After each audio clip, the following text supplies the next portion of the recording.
สวัสดีครับทุกคนวันนี้พบกับอ้วนพานทะเลเบลอพานะวันนี้เราจะพากันมาพบกันที่น้ำตกตะหนึกนะครับนี่ก็เป็นน้ำตกนะวันนี้ถ้าเข้ามาเลยมาทางด้านขวาครับทุกคนนี่เราก็เป็นน้ำตกเล็กๆแห่งหนึ่งของอำเภอคลองใหญ่ทุกคนแต่ว่าขาดการพัฒนาของหน่วยงานแล้วชุมชนในเมืองนะครับก็เหมือนปล่อยล้างแล้วตอนนี้หลังจากที่กรมทางหลวงเขาได้ทำถนนนะทำถนนตรงเส้นคลองใหญ่แล้วนี้เหมือนว่าเขาปิดปรับปรุงของสถานที่เนาะก็ไม่มีใครมาพัฒนาต่อนะไม่รู้ว่าเป็นของใครเนาะว่าถ้าเป็นไปได้ก็น่าจะพัฒนาของดีแหล่งท่องเที่ยวบ้านเรานะครับช่วยกันพัฒนานะใครมาเที่ยวก็ช่วยกันเก็บขยะกลับไปด้วยนะทุกคนว่ามารู้สึกขยะเยอะมากครับกินแล้วก็ทิ้งกันไว้นะครับเราก็วันนี้เราจะมาเล่นน้ำตกกันนะว่ากินชาบูนะคนชาบูหม่าล่าหม้อไฟวันนี้เราก็เอาเตามาซื้อของมาเรียบร้อยนะแต่ขาด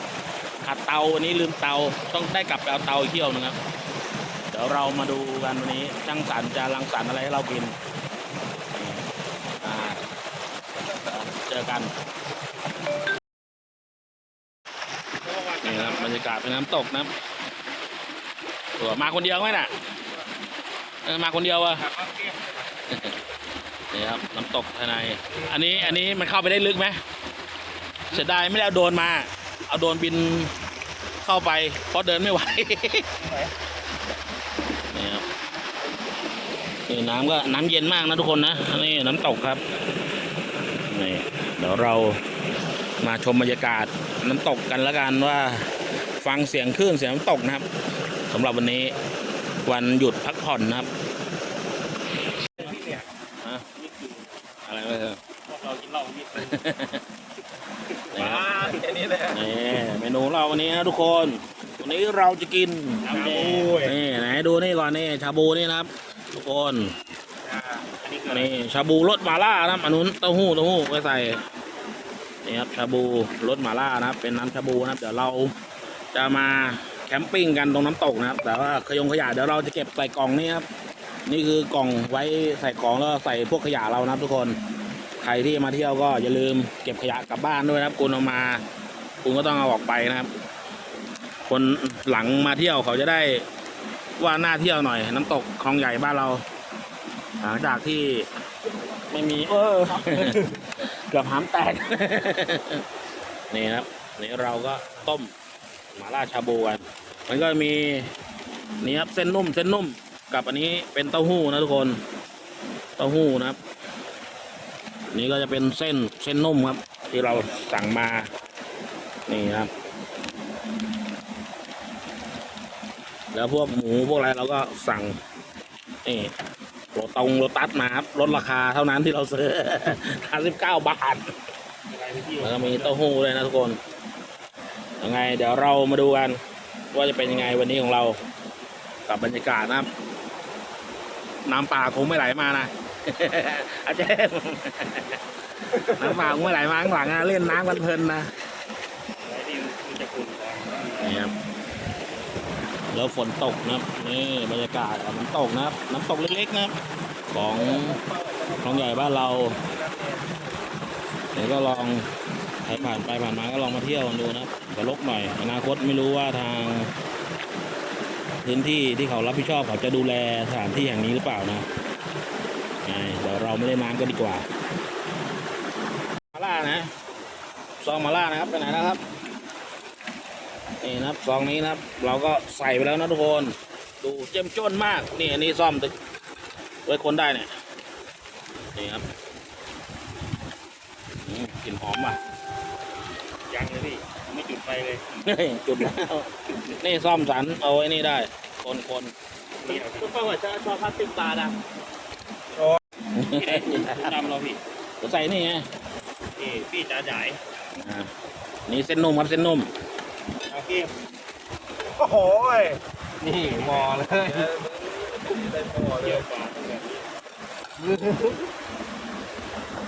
อุปกรณ์พร้อมแต่กว่าจะมากันนานเหลือเกินจนอุปกรณ์แบบสนิมขึ้นหมดแล้ว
แบบเดียวเปล่าพี่บาสพี่บาสแบบเดียวเปล่า